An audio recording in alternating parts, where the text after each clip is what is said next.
Kan julle ons kyk nou na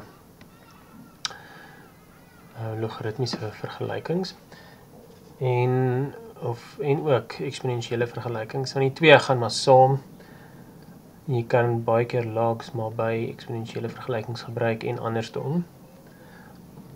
En log is maar net 'n ander vorm ook dan van 'n eksponensiële vergelyking. Goed, so okay, so hoe gaan ons hierdie nou doen? Okay, weer eens, jy weet, om die eksponente aan die onderkant te kry, log jy al twee kante. Dis maar altyd so, as jy eksponente onder of voor iets wil hê, dan log jy die ding. En nou kan jy die eksponente voor die log sit.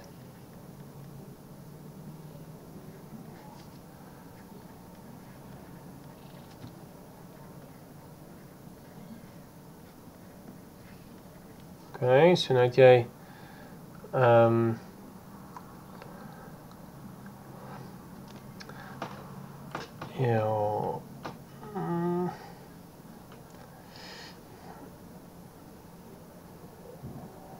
so nou maal jy die log 2 in, so dan het jy 3x log 2 plus log 2, dan het jy x log 3 minus 2 log 3. Okay, so dit beteken dan jy het 3x log 2 minus x log 3. So ek het die x log 3 oorgebring na die linkerkant toe. Nou vat ek die log 2 oor daai kant toe. Okay, so dan het jy, as jy nou x uithaal, dan het jy x 3 log 2 minus log 3. En dan het jy hierso log 3 kwadraat minus log 2.